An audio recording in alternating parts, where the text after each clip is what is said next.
my name is Sam Kench. And I'm Brian Hubbard. And today we're reviewing The Descent. There's only one way out of this chamber, and that's down the pipe.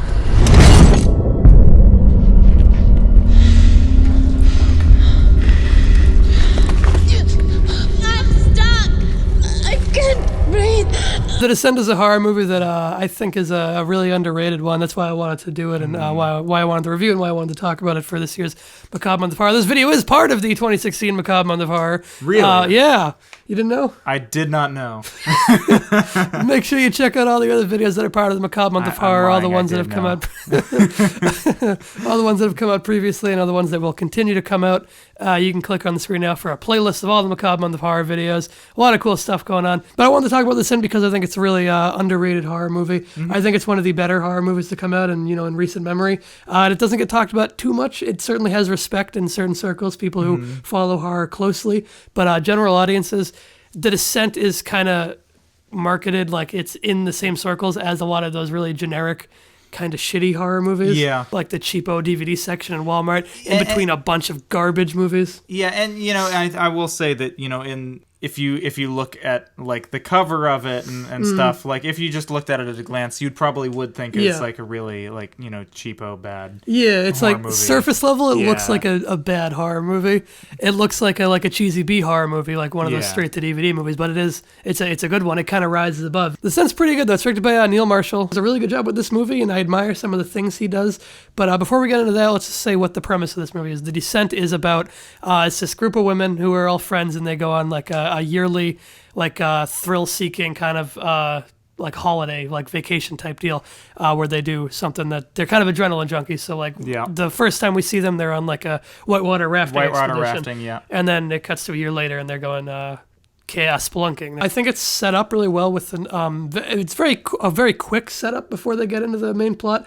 But the first section, the whitewater rafting thing, is basically like an opening title sequence. But then there's a dramatic moment that happens that basically sets up who our main character is and gives them all their baggage for the rest of the movie. Gives them their whole backstory. It's very quickly done, but it's quickly done in a way that's efficient, not like they're trying to rush through it. I agree. I like the way it's set up. I will say I actually do have some issues with how it's explored later on. Once you get past the intro, the prologue of the movie, it's kind of broken up into two parts. There's like the slow, creeping, tension-filled actual exploration of the cave where they're like passing through it and they're crawling in these really tight passages and they're doing the actual like cave exploring. And the second half are when these like monsters come out. And then it turns into almost like a horror action film. Like it's very actiony. There's a lot of fighting and stuff. And both parts work. The transition from one part to the other is a little rough. And it kind of loses all the tension once you start seeing the creatures more and more. The first time you do see these creatures, they are creepy, but then you get a good look at them and you see them for a long time and then they stop being as creepy once you see them for like the fourth or fifth time. Yeah. Like the design is still creepy and they still they move in a really cool way. The people playing the monsters do a really good job like inhabiting like the way they walk, like they kind of run on all fours and they climb and stuff and it looks really good. But the more you once you look at them for a long time, they stop being creepy. They're still threatening as like an enemy force, but they do become just like and because an opponent in a fight. And also, I mean, because they established that these things are scary and they're really creepy, but you can still kill them, and they kill them really quickly, and they have the tools to do that. It takes away from the creepiness a little bit because you know that they can defend themselves in some way. Especially since they do kill one like immediately. Yeah. It would be good if like they're running and hiding for a while and then they fight back. But what happens is the first time the monster like attacks them, one of them dies in that first encounter, basically. Yeah. The girls get like separated and then they manage to kill one of the monsters like right away. And it kind of immediately deflates them as this like unbeatable force. You know that they are beatable. They're still threatening, but they are defeatable. And I think that was maybe not the best decision had that happened that early on. Yeah. I will just, before to run back from the monsters just a little bit and talk about some of the stuff that happened before then. This actually, I was, for the most part, I was pretty impressed with this movie and how it managed to kind of stay away from using, the Hollywood magic, or Hollywood techniques a little bit, because they do use. I'm a climber, and they do use actual climbing techniques in this movie. And after watching movies like Vertical Limit and and stuff like that, I'm very, very wary about Hollywood and when they decide to put climbing sequences in movies. This isn't really a Hollywood movie. Fair enough. You just mean filmic depictions, yeah. Yeah, filmic depictions, yeah. And for the most part, they did actually pretty well. They clearly had somebody on staff who actually knew how a lot of this stuff worked, and they were using all the proper gear, and they were using proper techniques for the most part. There's one moment that you hated. There's a couple climbing sequences where they have to traverse a gap, and they're up on a roof, and I really like that sequence as someone who doesn't know about climbing. I really like that sequence. I think thought it's very it was tense. Fucking hilarious. See, as someone who doesn't know about climbing, I really enjoyed that sequence. I think it's tense, and I think it's a really well done sequence. Sam was from his perspective, Sam was looking over at me what's going on? Because I was as soon as that sequence started, I was I burst out laughing. From my perspective, I think it would have helped the narrative, because these girls are supposed to actually have skills and know what they're doing and whatnot. Yeah. Let's talk about the characters a little bit now, because I think it's really cool that it's basically an all-female cast except for the husband, who dies immediately and doesn't really say anything, and then I guess the monsters, but that doesn't, but it's basically an all-female cast, and it's a very contained cast. It's just these group of female friends, and they're all really good actresses. Some of them are really cool, except for the one that's a bitch and you don't like her. Yeah, they do a good job having conflicts and an actual antagonist that isn't the monster. They have they have an inner conflict within the group of friends, and it's done really well. And it would even work. It would work without having the monsters in the movie at all. Yeah. You could have this movie that it has this really tense cave exploration, and the girls turn on each other. And I kind of want to see that movie actually, because as much as I do like the part where the monsters come out and they fight them, monsters are really creepy. I like the part where they come out, and it's really cool. It is cool when they fight the monsters, but it gets significantly less tense and less frightening. So it kind of feels almost like a different movie. Once the monsters come out, it kind of feels like a different movie. So I kind of do I do enjoy the monster part of it. Part of me does kind of want to see the movie where they're exploring the caves and then there are no monsters. It's just people start going crazy and they turn on each other. Those inner conflicts kind of boil over, and then the girls fight amongst themselves, and then more happens in the caves. I kind of would like to see that movie, but I do still like the monster stuff. I just think it's just kind of a tonal shift that doesn't quite work for me. I will say, it's definitely an effective horror movie. There's definitely a lot of effectively scary parts, and it actually has they do stray from it in some cases, but it does have some very, very good uses of jump scares. Which jump scares are problematic in horror, because it's not like jump scares by design are bad, but they're used as a crutch by really bad filmmakers, and they're done poorly by really bad filmmakers.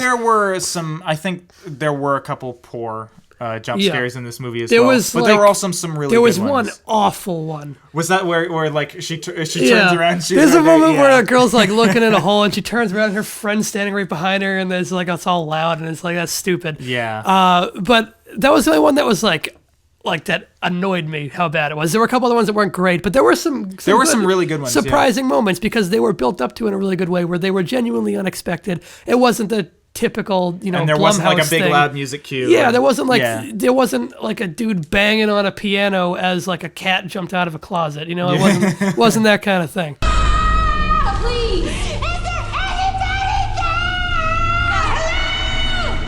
there? The movie's pretty gory in an interesting way. Something I noticed watching it this time that I didn't quite notice the other times I watched it.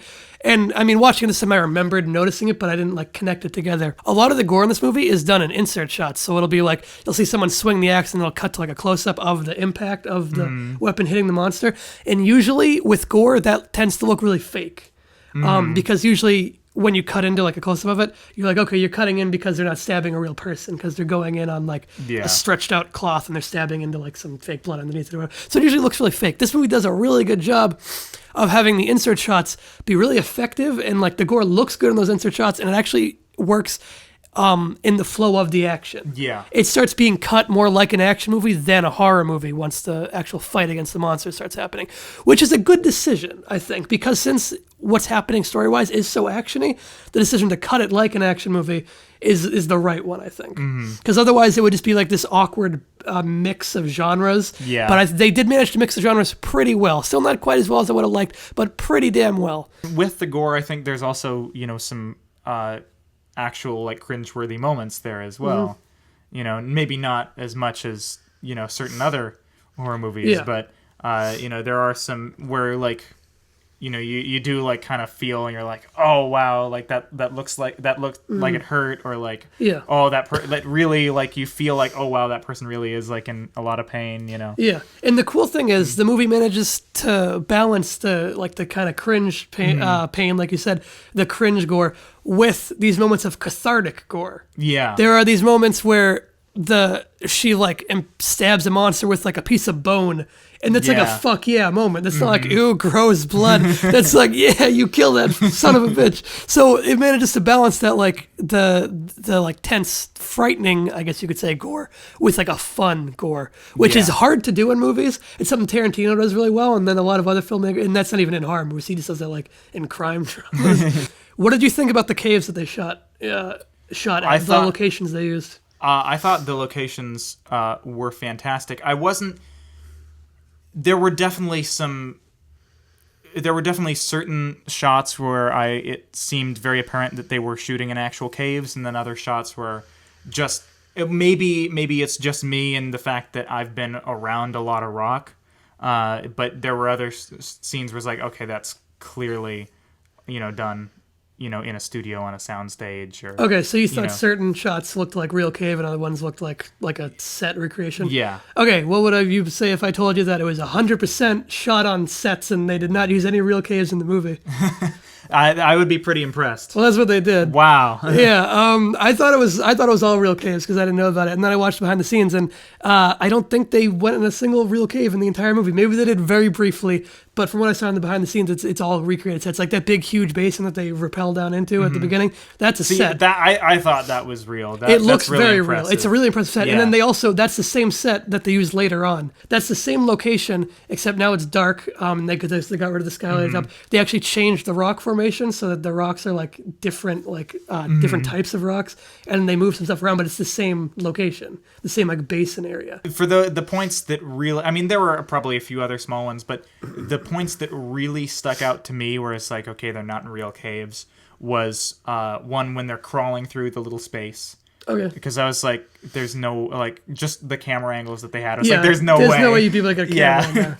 And then like also the way the rocks like started to collapse and move, I was like, that's not how that actually happens. Those would have to be fake. Yeah. Even if they shot in a real cave, they'd still have to. Because you can't like rig a cave in like an inch above your acting. You just can't do that. I want to talk about the lighting now, and the lighting is very, very, very good in this movie, and it's also something that is really commendable for the filmmakers, because Neil Marshall made the decision of, we're going to be in these caves. The girls they might have like a box of matches, they might have a flare, they might have like a torch. And he's like, we will actually light the scenes with what they have in that environment. So most of the scenes, not all of them, most of the scenes, like if the character has a torch, it's actually lit with that torch, which is really impressive. And movies never really do that. There are very few movies that are actually shot with diegetic light, meaning that it's coming from within the scene and not like external, like lights set up by a crew. There were a few moments where I think it was clear that wasn't the case. It becomes a lot more apparent, I noticed, during the glow stick sequences, when they have the glow sticks, because they have these little green lights and they're walking around with them, but then like around the corner it's already lit up green, and it's like, well, that's obviously not doing that. But they did still light it with like actual glow sticks, I believe, which is still better than just using like Hollywood lights, Yeah. The biggest thing about that was like, even in the scenes where they have the glow stick, it was clear, like I could see like where the light from the glow stick they were actually holding was, and light from the glow sticks that they hid were, Yeah, the glow stick part was the part where it was most apparent. But for the rest of the movie, I think it's pretty damn convincing that the light is coming from wherever it's coming from. There are a couple other moments where you're like, okay, I wouldn't be seeing quite as much as I am now. But something that the movie does that is incredible is they are like really far into this underground cave system really deep below like the surface of the earth, basically. And so from that point on in the movie, it's very dark until the ending where she crawls out through the tree. And that moment, it feels like extra bright, even though it's just normal daylight, you know? Yeah. It's like almost blinding because you go from these pitch dark caves to it is just normal. It's like an early morning light. But it feels so bright. Skip our spoiler talk here if you want to jump right to our scores. The other spoilery thing I want to talk about, this movie has 2 endings. It has a U.S. ending and the original ending. Really? Yeah. See, because, well, you'll have to tell me which one it is. The one we saw is the original ending. Okay. The U.S. ending cuts it short. The U.S. ending kind of ruins it. The U.S. ending doesn't have that moment with her daughter in the cave at the end. Okay. The U.S. ending chopped that off, and it ends at the point where she escapes from the cave, she rides off in the car, and then she turns and she sees Juno like all bloody, which I hate that moment. I think it's fucking stupid. In both versions, it's there. The U.S. version, she turns, sees the ghost or whatever of Juno, and it ends right there. It cuts the credits. The original ending, she sees the ghost of her, and then she like wakes up and she's still in the cave, and she sees the ghost of her daughter, which is a better ending. I still hate the fact that Juno's there at all, because that's just stupid. The original ending is much better though, because that moment of the girl of her daughter in the cave is a good moment. So what would you give The Descent as a score? I enjoyed this movie. It had its issues. I think I'm gonna give The Descent. It definitely lost points in that climbing sequence. I think I'm gonna give it a 79. Okay. I have some problems with the movie too. I really enjoy it. I think it's one of the better horror movies that come out in recent memory. But it loses serious points for me in that switch from the really tense cave exploration moment to the monster fighting, which on their own, they independently work, but together I would have preferred it actually without the monsters coming in. And the monster movie could be like its own thing, because they are cool, but I don't think they worked quite well together. So I'm going to give the movie a 76 out of 100. Oh, wow. I fully expected my rating to be lower than yours. My ratings fluctuate a lot. I had, like before, when I saw this movie before, I had given it maybe a 79 I tend before, to actually. I tend to try to give movies the benefit of the doubt, too. I try to be a little nicer, even if there's like stuff where I'm like, 76 is still really good for me. Anyway, thanks for watching our review. Make sure you check out the other videos that are part of the Macabre Month of Horror. Again, you can click on the annotation here for our playlist of that. Please subscribe to the channel and support us on Patreon. That's both those things are really greatly appreciated. So is liking the videos, which is a big help because it actually helps our videos show up higher in the search results on YouTube, and sharing us around to your friends and anyone else who you just feel like giving the video to, random acquaintances. If you want to follow us on social media, that stuff's in the description. Twitter's at Brickwall Films, Instagram's at Brickwall_pictures, and Facebook.com/BrickwallPictures. There's a sequel to The Descent? Yeah, it's awful. I would imagine. They do the same stuff, like beat for beat. They do the same stuff, except it's made by a different director who does a much worse job. They forget about the lighting thing, and the guy lights it with like big Hollywood lights, and it's so stupid. It's awful. And they redo the the moment in this one where she's got the watch that lights up, and then she throws it, and the monster goes to it because they're blind. Yeah. They do that in the sequel. The exact same thing, except it's like a walkie-talkie or something. But it's like shot for shot, the exact same moment with the same outcome. It's like, what are you doing? This is a sequel. It's not a remake. Bye! Have fun at the dance!